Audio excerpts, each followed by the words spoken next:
Hello, welcome everyone to Tammy Lulubo Talks.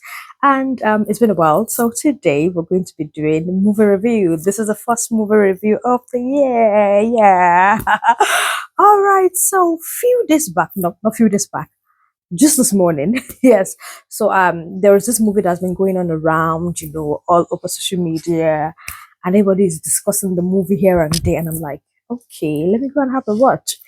And I sat down and I watched the movie this morning and I said, I have to just do a review on this movie.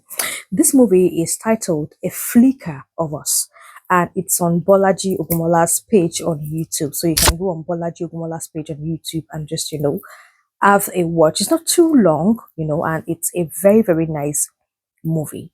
So I watched the movie and a whole lot of things were running through my mind.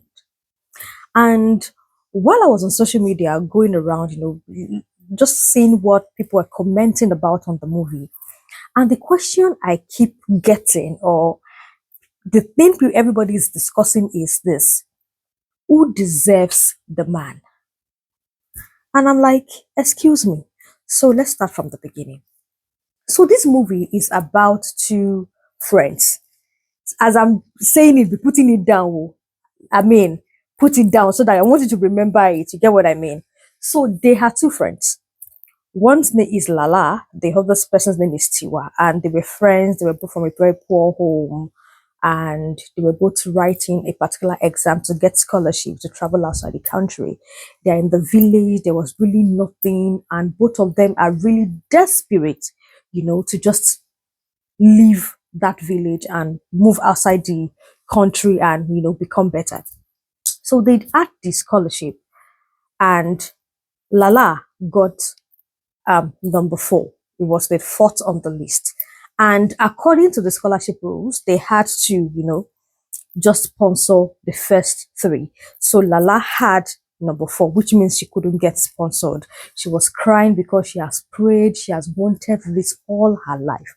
And she just missed it because she had number four. Tiwa, on the other hand, was the first in the States.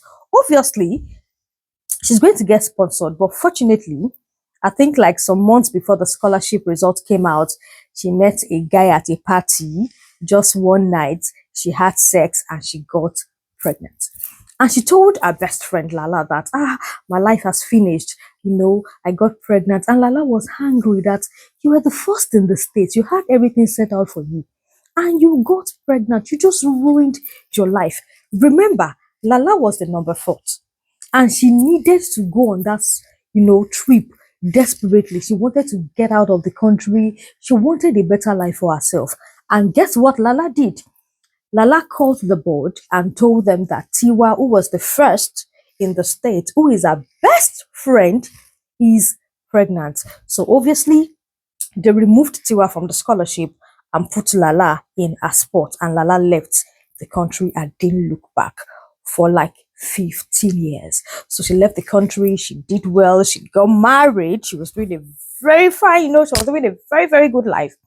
But alas, she didn't have a child. So she's going to fertility, things and all that. Meanwhile, Tiwa, who got pregnant then, remained in the village, had twins.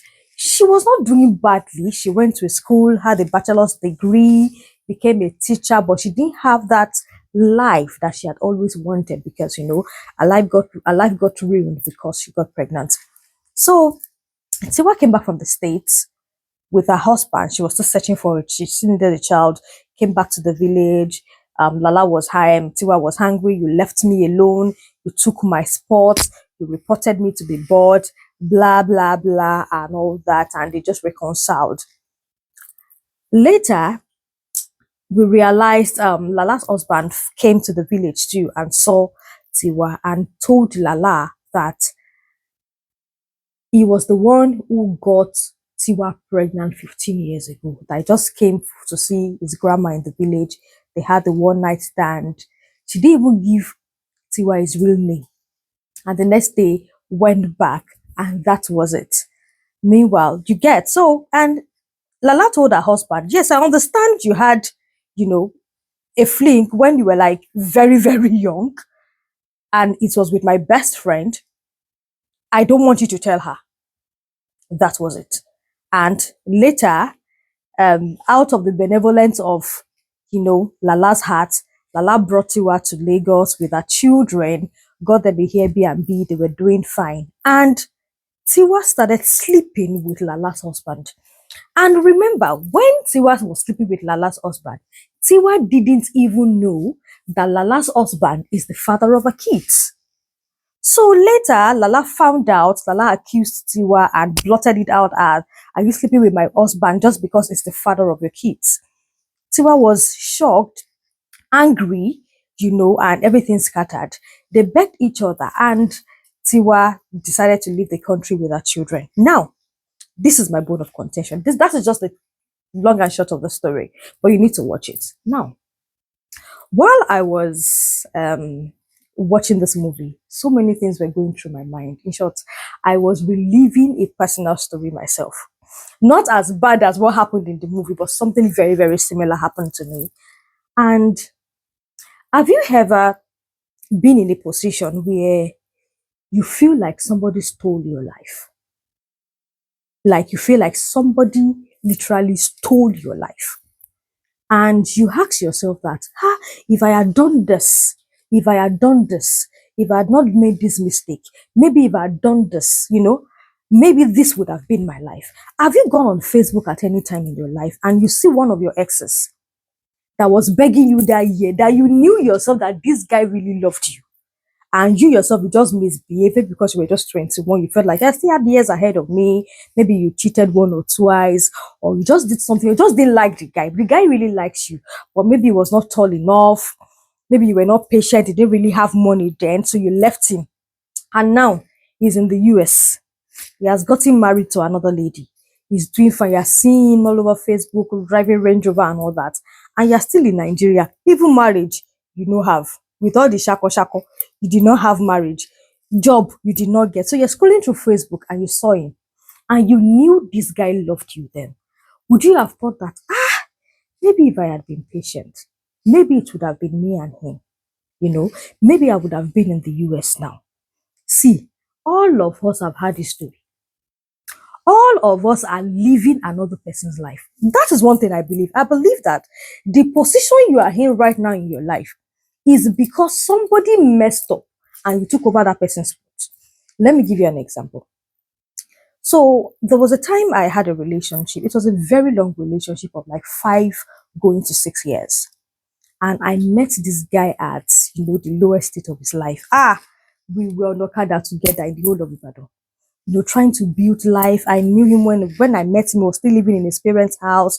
Later, we gathered money, got him a room. I knew when he got his first car. I knew when he went to learn driving.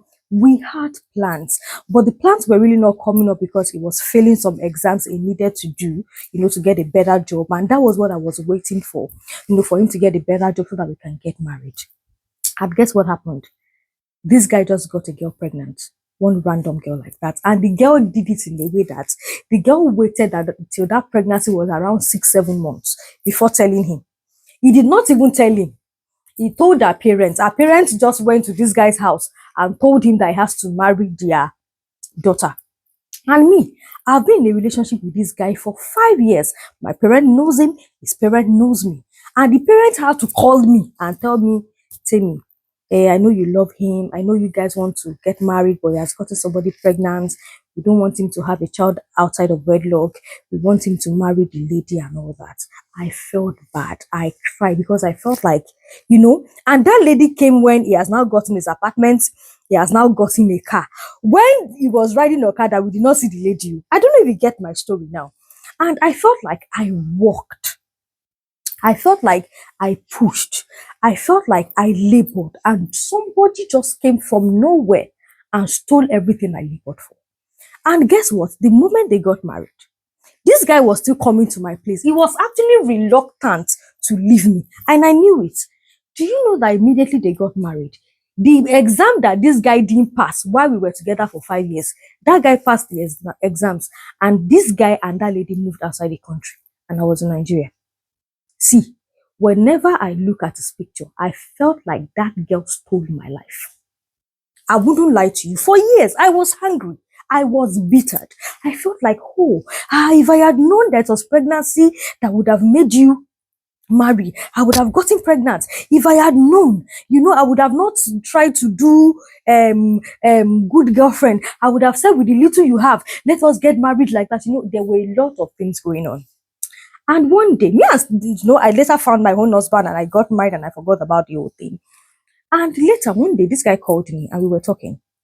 And this guy said one day his wife was cleaning the house and saw I have a book where my picture is in front of my book. And the wife saw, they had, the lady gave birth and they have like a baby girl. So the wife saw my book and was telling their daughter that, you see this lady in front of this book? This lady ought to be your father's wife. I took your father from her. And I told the girl, and I said, so she knew what she did. But anyway, I'm not bothered because I have a better life now. And looking back, I'm even happy we didn't get married. I don't know if you get what I'm saying. So what I'm trying to say is, if you look at your life, there would have been something you stole from someone. Knowingly, unknowingly, especially when it comes to marriage. If you are not the first person your husband is with, if your husband has had anyone before you, to now wasn't the whole matter. What broke them apart was not cheating. Maybe it was genotype. Maybe it was family saying they should not marry. And the way your husband talks about the lady, you know that they really love each other. Will you live in fear that if this lady should come around, if my husband and this lady should see again, my husband can still go back to her? Have you ever thought that you are living on the edge? Like, if anything happens, if my husband meets this lady again, something might happen. Now, this is it. Looking at that movie, let's analyze it together. Sincerely, Lala stole the scholarship from Tiwa. Agreed. But the truth is, Tiwa would not have gone ahead with that scholarship. You know why? She was pregnant. There was no way that board wouldn't have known. It was a matter of time. She ruined her life herself because she got pregnant. Yes, Lala did what was bad. Lala shouldn't have told the board, but even if Lala had not told the board, Lala would still have gotten that scholarship one way or the other because she would have been removed because she got pregnant. It's pregnancy. It will show. That's number one. Okay, we agree. Lala did something bad. Lala stole her life. Lala stole the scholarship, went outside the country. I get it. Now, looking at the father of the children in that movie is Nova, played by Ayola. Now, Lala and Nova met on a different level. Remember the day Tiwa went for that party and met Nova? Lala had already gone home. So obviously, Lala didn't even know when they met. Lala didn't know the father of Tiwa's children. Lala and Nova met on a different level and they got married out of love. Now, a friend of mine was telling me that, Bam Bam was the one that played Tiwa in that movie. Bam Bam deserves that guy. And I'm like, how? If that guy had truly loved Bam Bam, yes, she said it later that he wrote letters, the letter didn't get delivered. I mean, let's even say, okay, finished secondary school. He went to the university. He could still have come back to that village to find her if he truly loved her. Yes, let's be sincere. So as far as I'm concerned, Nova didn't love Tiwa. He married somebody else. And even if he had come back, there was no guarantee that that relationship would have lasted till marriage. This is life. Now, Lala and Nova met on a different level. Let's put that aside. And Nova did not even know that he has kids anyway. He didn't even know that anything he did that night resulted into twins. So if not for Lala that came back to the village due to her mother's death and came back to meet Tiwa, and her husband came to find out that I know your mother died, let me come and, pay my sympathies, condolences and all that. Nova and Tiwa would never have met. That. And Tiwa, that's Bam Bam, not getting married was not because he was waiting for Nova. He didn't get married because she was punishing herself for the mistakes she made when she was young. So don't say, oh, and she was waiting. She does not even know the name of the person that got her pregnant. So it's also like, oh, she was waiting for Ayolola to come back so that he will accept her and take care of his children. No, she didn't get married because she was punishing herself. And another thing I want to bring up is when Tiwa, that's Bam Bam, slept with Ayola, who is Lala's husband, she didn't even know she was sleeping with the father of her children. So, which means she didn't sleep with the man because, oh, I'm sleeping with him because he's the father of my children. She slept with that man because she's just a greedy person. Or because she felt like, oh, yes, my friend has a very good husband, handsome, loving, and all that. And she just wanted to do it. At that time when they slept with each other, Tiwa didn't even know. So what Tiwa did was bad.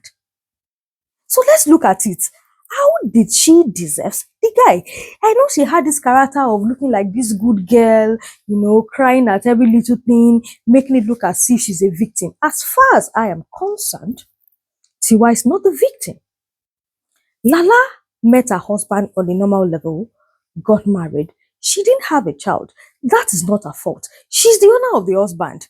I mean, I don't understand what people are saying. It is an unfortunate situation for everyone. But as far as I'm concerned, Tiwa is to blame because that man does not belong to her. Yes, that man is the father of her children. I get it. At the end, when they were discussing the children, and I heard Tiwa, that's Babab, saying, I want you. It should have been us. I'm like, how? How could it have been you? I mean, if one way or the other, your friend didn't meet that guy later in future, you will not meet the father of the children till you die. That is the truth. So it could not have been you guys. The people is that relationship is actually meant for Lala. So I mean, in everything, and another thing I actually saw in that movie that women, men will choose themselves. So, do you remember that Lala and Nova were having fertility issues? The moment Nova realized that those twins are his children, and Lala came up with, "Oh, I've gotten an appointment with a fertility doctor in the UK." The husband said, "Don't worry, we don't need to do it again. Why? Because it's already settled. He now has kids. He's not bothered." So women, learn that lesson from that movie. A man will pick himself anytime. If everything changes and a man is making a decision, he will only make a decision that will suit him. If you are lucky to be favored in that decision, good for you. But any decision a man makes about his own life, even about both of you, is because it favors him. No doubt and no peace. Then, apart from that, what else can I also say about the movie? At the end of it all, I like the fact that Nova still wanted to fix his marriage with Lala, but I feel like it's a matter of time before that marriage breaks up. Because number one, anytime he's going to the UK to check on his children, and obviously the children will be living with Tiwa, there would be this pinch at the back of Lala's mind that hope they won't sleep with each other. She will start getting hungry. She will start being so insecure. And I feel like as to worsen the whole matter, she has no child of her own. She has no claim to that marriage. And I'm very sure Tiwa, that's Bam Bam in that movie, we purposely refuse to remarry with the hope that Nova will come back to her. With the hope, I'll be praying by the side that as much as she's saying, I love my friend, I'm sorry. I don't feel she's sorry. I feel like a part of her will be happy that Lala didn't have children. A part of her will even be praying that Lala shouldn't have children. So that after a while, any little fight, Nova will get very hungry and come to her and that she will be doing the good wife. Don't worry, I can take care of you. So that then she will try and get pregnant again to her to the twins that is already on ground. So that she can finally say, we now have 2 kids, we have 3 kids, leave Lala alone, get married to me. So I feel that movie should have a part two. It's a very, very good story. I don't see it happening though. I mean, what are the odds that it is the same person that your best friend got pregnant for that you meet years later in another country? I don't feel that could happen anyway. And I feel like in normal sane world, someone like Tiwa would have remarried, you know, or someone like Lala and Nova would have had children of their own. That by the time, because if Lala and Nova had children of their own, I don't think anything will actually happen between Nova and Tiwa. I don't think so. It was because it was the children that they needed, and it was the children that Nova saw that drew him back to to Tiwa. That's what I could see. So it's a very good story. It's a compelling story. It's a story that brought a whole lot of memories for me. And another thing I can say is, if you steal people's life, let me give an example. A man is married. You knew she is married, and because maybe he has one or two problems in his marriage, you embedded yourself into that marriage and you took him. See, you will live in fear for the rest of your life before, because deep within you, you will know it doesn't belong to you. You will be scared that the day his wife returns, if he sees another woman will also take him from you. So when you steal people's life, you will always live in fear. So it's a very nice movie. I love Bolaji Ogumola's movies actually.